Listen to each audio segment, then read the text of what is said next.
Good evening there, everybody. What is happening? Hopefully, you all are having a wonderful day today.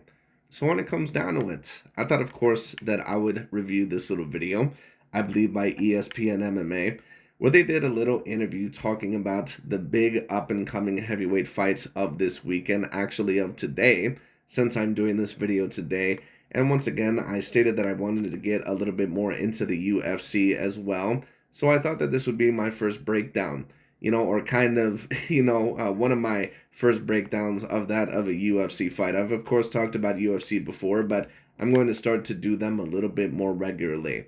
But anyways, the big heavyweight fight, of course, for those of you that do not know, it is that of Tom Aspinall versus Ciryl Gane. Ciryl Gane, of course, is a French fighter that I believe has a background in that of Muay Thai. And, of course, he's had 2 title opportunities, and, of course, he has squandered both of them. I believe that the first time around that he ended up losing to that of a Francis Ngannou by unanimous decision. And then, of course, in his other fight, he ended up getting pretty much completely embarrassed against that of Jon Jones, where he was submitted, I believe, either in the first round or in the second round, and he pretty much looked absolutely pathetic. But anyways, the point overall is, is that this is going to be a very interesting fight. But, of course, basically, all the headlines are going to be about that of Tom Aspinall, because Tom Aspinall is looked at as the major talent of the new heavyweight division at the current moment in time. And when I say new heavyweight division, of course, I'm not stating that the heavyweight division is new to the UFC or anything. But what I mean is that basically all the fighters that you've seen even just a few years ago, they're pretty much gone. Stipe Miocic is no longer there. Junior Dos Santos, he may still be there. I can't remember. But if he is, he definitely doesn't have much left within him. Cain Velasquez, of course, is nowhere to be found. Francis Ngannou is no longer there. The point is that all those older crop of fighters, they're no longer there. And it pretty much is that of the newer generation that we see. Certain fighters still kind of remain there, like Alexander Volkov and Derek Lewis and certain other guys like that. But in terms of guys that can actually compete for the title, of course, we have certain guys like Ciryl Gane and, that of a Tom Aspinall. But that being stated, Tom Aspinall, he has now been anointed the new heavyweight king. He did try to get a fight with Jon Jones, who, of course, was at that moment the heavyweight champion, but Jon Jones pretty much did everything in his power that he could to avoid that fight. So it is what it is. So now, of course, Tom Aspinall, he was able to be upgraded to the heavyweight champion, and his first title defense is against that of Ciryl Gane.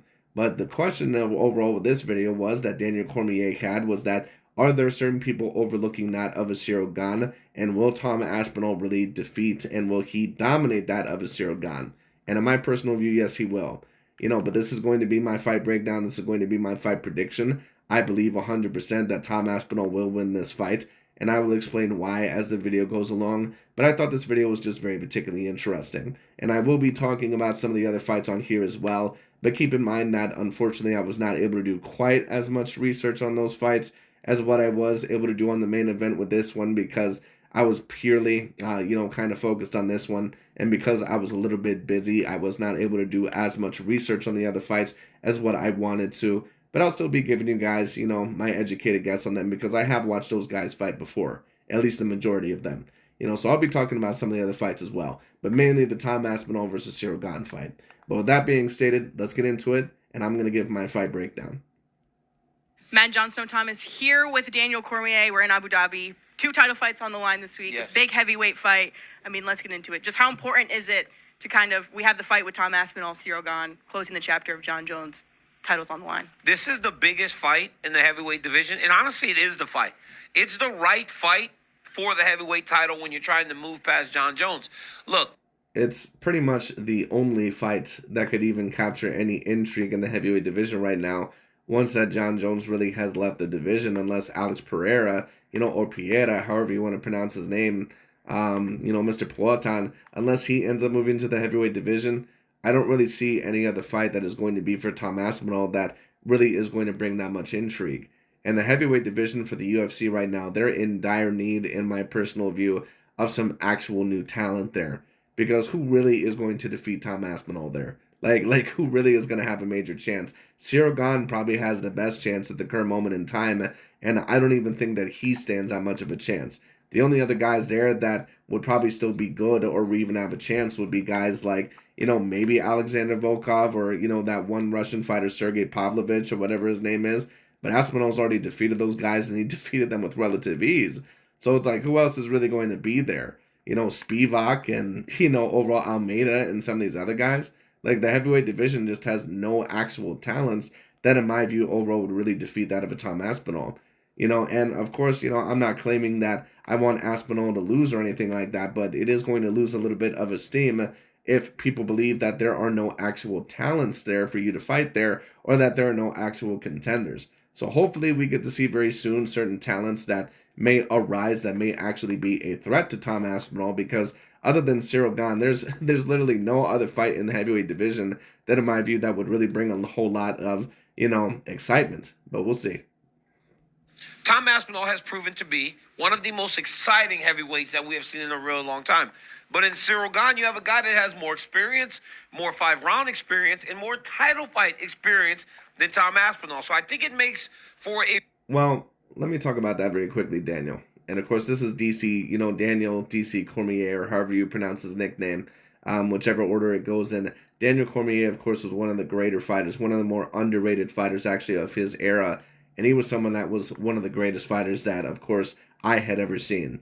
He was someone, of course, that ended up losing to John Jones and losing to Stipe, but he was someone that pretty much beat everybody else. And I believe he was able to even beat Stipe on one occasion, and he gave John Jones hell for both of those fights, when John Jones was probably on steroids for both of those fights, to be honest with you, even though he only got caught in the second fight. But anyways, point is that Daniel Cormier was a great fighter. He was an all-time great level fighter. But anyways, what I will address is this. Daniel, of course, was talking about Ciryl Gane, having more title fight experience and more 5-round fights. And I mean, that's great, but let's also be real about Ciryl Gane very quickly. A lot of those 5-round fights, they're over these, shorter, fat-ass fighters that, overall are really not going to ever amount to be champions. Like, some of those fights are against guys like Tai Tuivasa and Derek Lewis and some of these other guys. Like, those guys are very good, but they're never going to be champions. It is what it is. But in terms of the guys that were actually able to become champions, he pretty much lost against. Against Francis Ngannou, I do believe that he had a relative competitive fight, but, he ended up losing that fight, especially once it was taken down to the ground. And Francis Ngannou, overall, I believe that he even had a little bit of a bum knee in that fight, or a leg that was not at 100%. And Ngannou was still able to beat him at that. Then, of course, against John Jones, I mean, he just completely folds, and it's one of the most embarrassing performances that we've ever seen. And that was against a John Jones that had his first move up to heavyweight ever.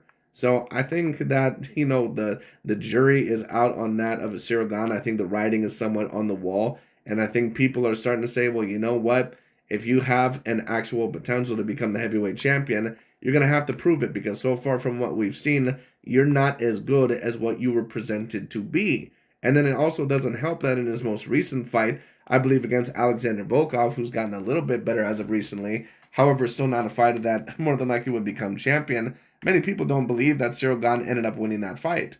And a lot of people thought that he really got robbed now, of course, or that Volkov got robbed. Now, to be fair, I haven't seen the fight for myself, so I cannot tell you.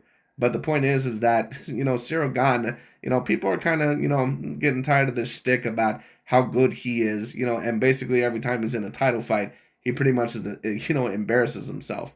And then against Alexander Volkov, he also embarrassed himself, where he really did not show a great ground game whatsoever, and his striking also showed to be a little bit overrated as well. So I just don't see, in my personal view, unless he lands perfectly against Tom Aspinall, I don't see how he's going to defeat him. Now, one thing I will say is that, Ciryl Gane, he does appear to use his legs quite a bit, so maybe if he can catch Tom Aspinall off guard with that, with leg kicks, but Aspinall is someone that moves in and outside of the range and uses lateral movement very well, and he's also someone that uses his legs very well.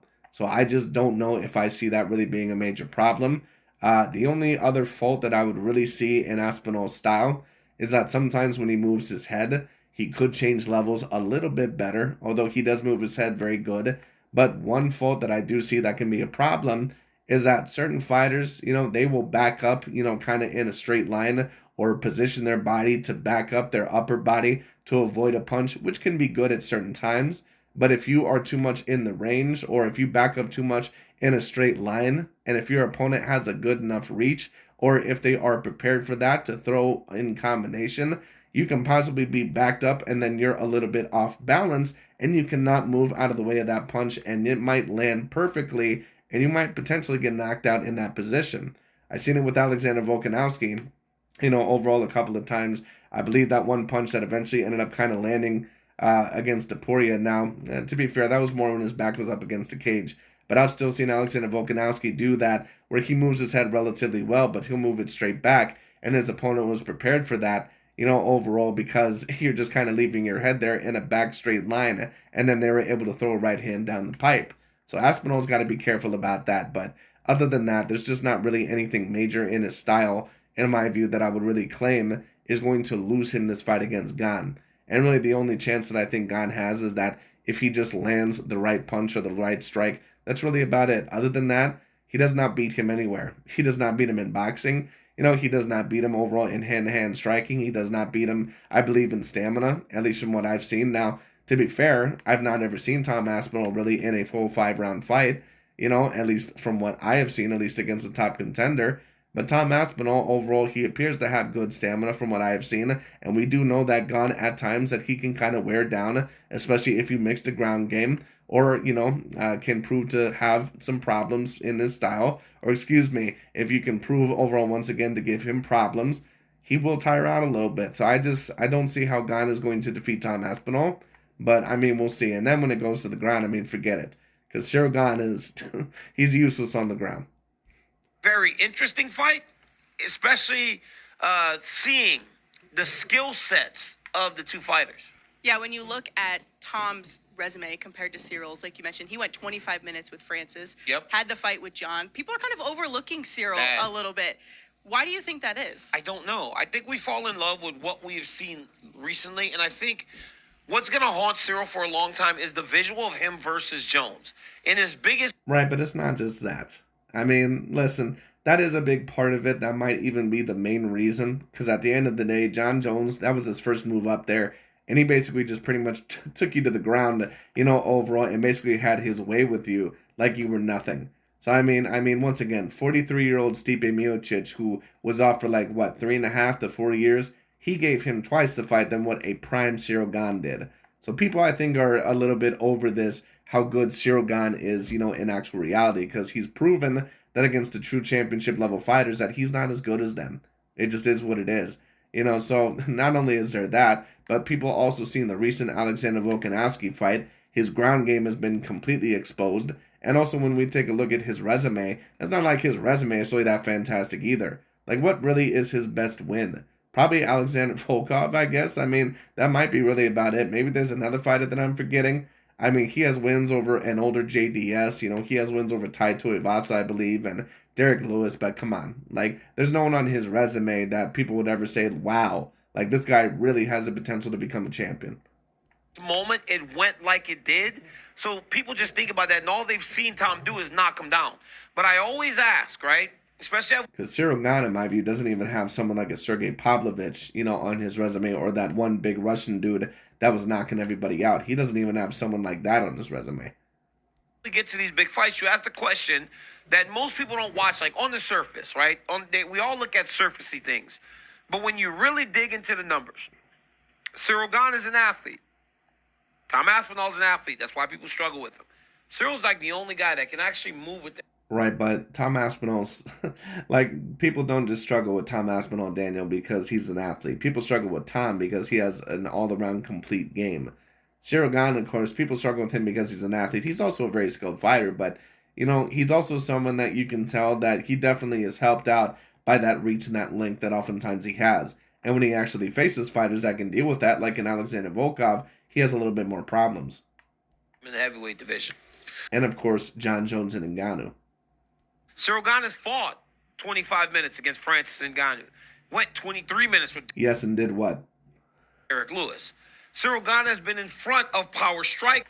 He says this guy went, 23 minutes with Derek Lewis. That's actually something overall that actually overall probably would go a little bit against Ciryl Gane. Do any of us really think that Derek Lewis would survive past the first round against that of a Tom Aspinall more than likely? Or even, the first 2 rounds?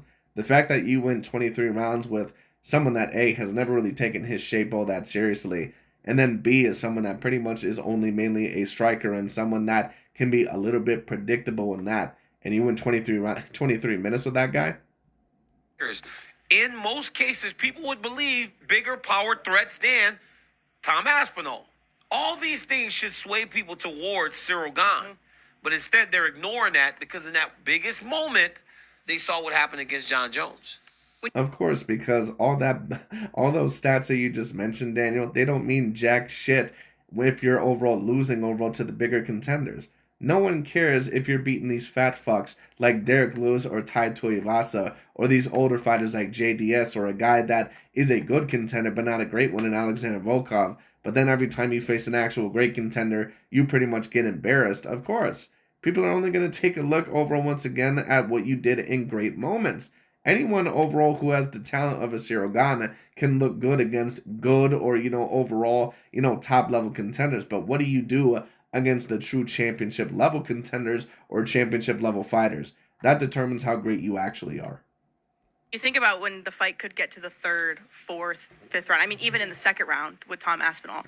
How do you think that kind of affects him mentally, knowing that he's barely been there in his career? Well, we're going to... I honestly don't. I mean, basically the question that they're having is that, Ciryl Gane has more championship level experience.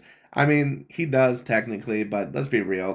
Basically, it doesn't really mean anything if you pretty much got embarrassed on 2 separate occasions or if you lost those.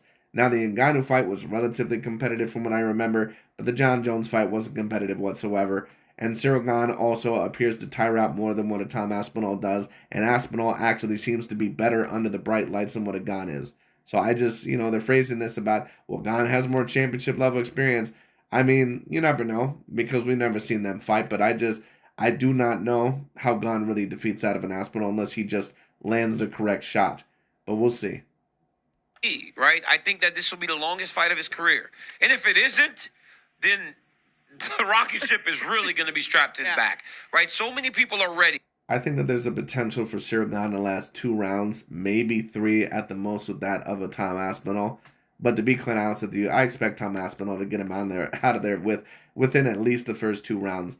Maybe Aspinall will have some problems because of his reach and because, Gane does like to be light on his feet and he does love to use the kicks. So maybe Aspinall overall, maybe they will last the whole fight. I don't know. But as soon as Tom Aspinall, if he does get sick of the stand-up, which I think that he still has the potential to beat him there, because Gane is someone that throws single shots with hands, and he's not someone that has quite the knowledge, overall of boxing is what a Tom Aspinall does in my view, and Tom Aspinall is just a lot better in hand-to-hand combat in my view. I could be wrong, but we'll see this. Like I said, we'll see this fight, and then on top of that, if it ends up going to the ground, Gane is going to have no chance. For a world champion, they can get behind a heavyweight that dominates. That's what he's done so far. I never expected him to do to Curtis Blades what he did to Curtis Blades. But if this is not the longest... Well, I mean, come on. Curtis Blades is... Anyone overall that really is a true champion, they're going to beat the shit out of Curtis Blades. There's no offense against Curtis Blades, but come on. Really? Like, Daniel, come on. Curtis Blades?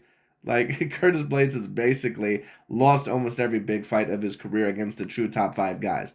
Now, like I said, it depends on, your phrasing and losing every big fight. But everyone knows that Curtis Blades ain't never going to be a champion. Like, Curtis Blades is never going to defeat the guys like Tom Aspinall or Ciryl Gane or certain guys like that. He's never going to defeat those guys. Like, come on. Out of his career. You might have a bona fide superstar in your hands.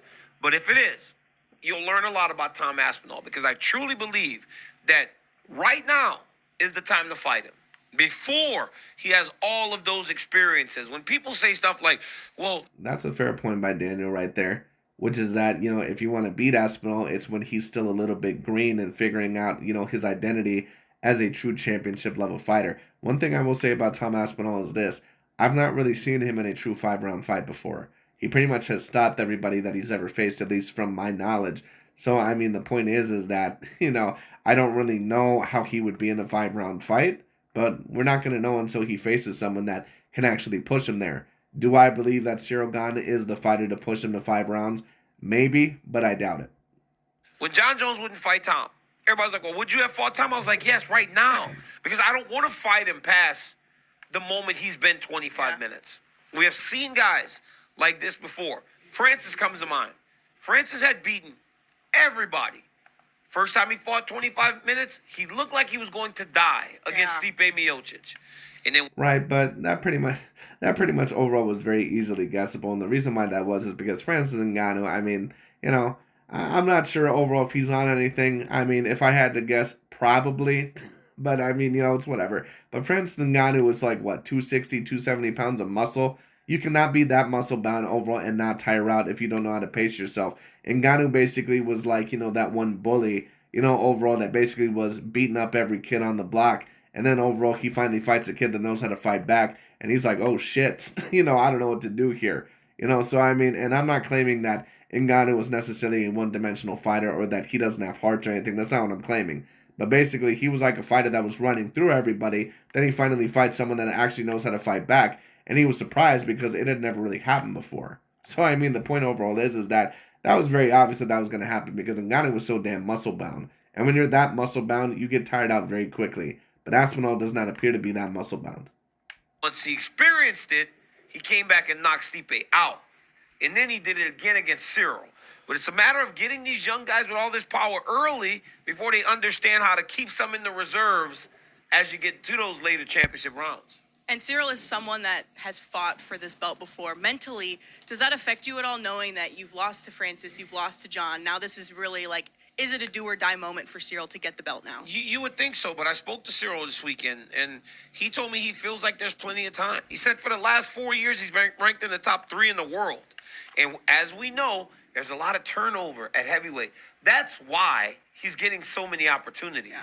So, Ciryl Gane, right, fought for the interim title against Derek Lewis. Won, right?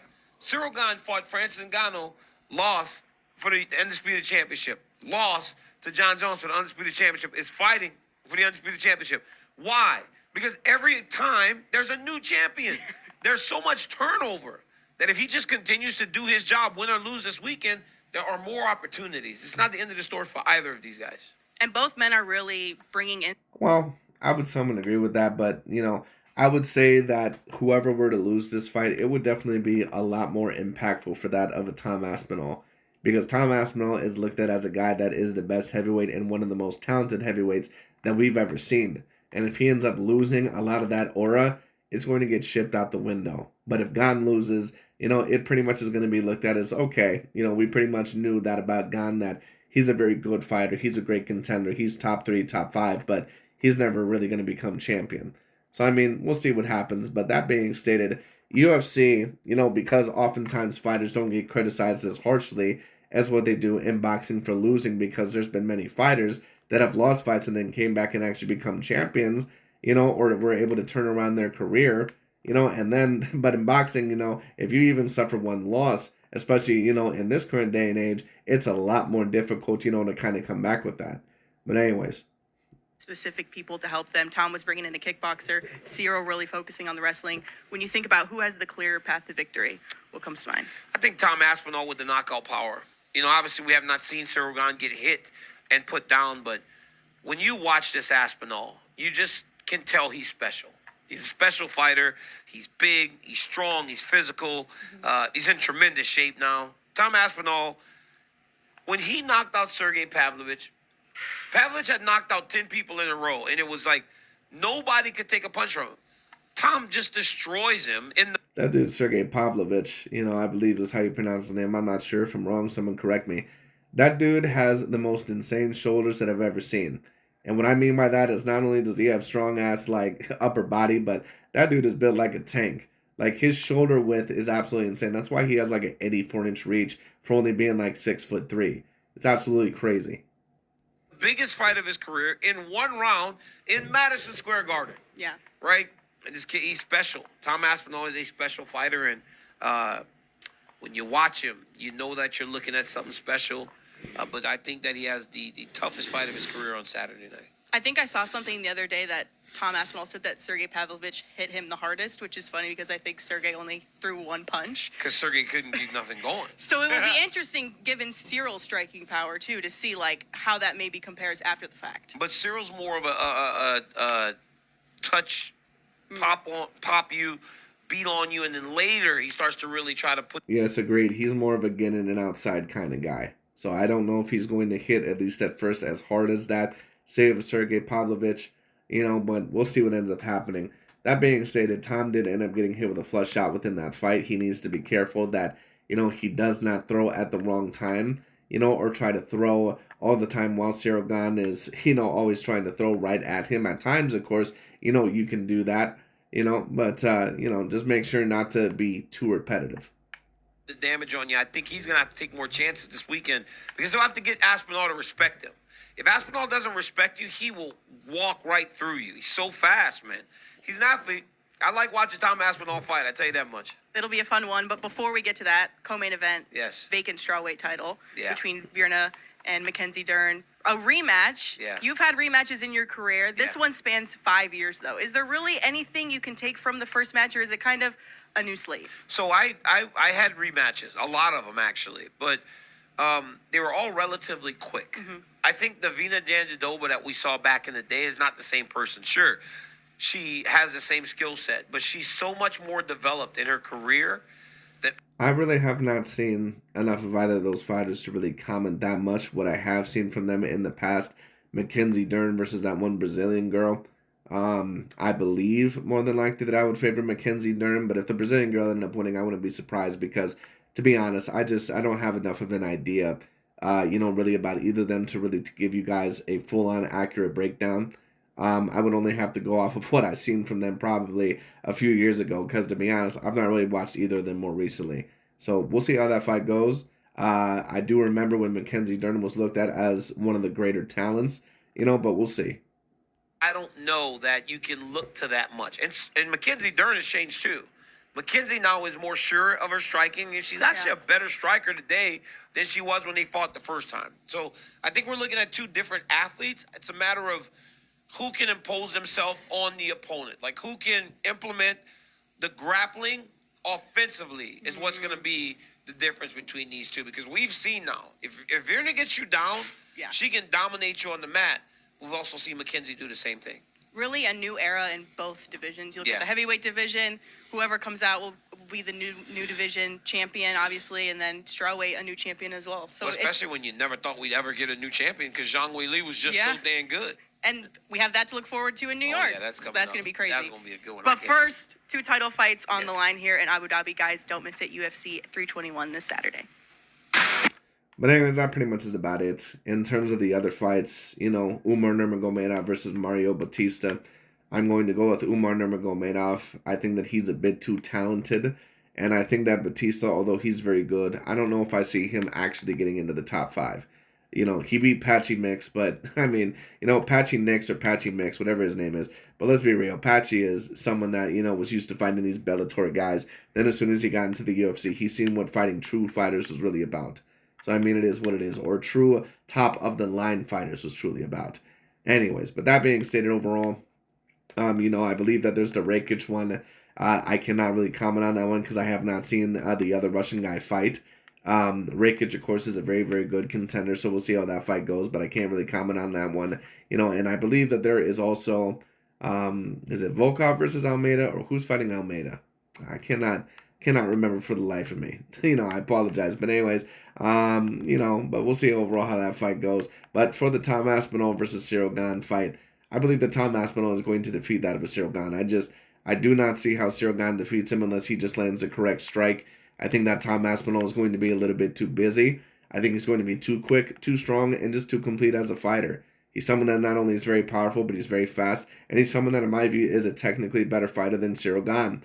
He's someone overall, once again, that if he gets sick of the stand-up, and of the moving in and out, which I think that Tom Aspinall could beat him anyways because he throws more volume, and throws more punches usually from what I have seen. And I think that he can outwork Gane on the feet. But even if that ends up going to, awry, he can possibly, in my view, eventually get him on the ground and mix up his game enough to where if he gets him on the ground, he's good and great enough on the ground to where he could, in my view, easily dominate on the floor and on the ground and possibly submit him.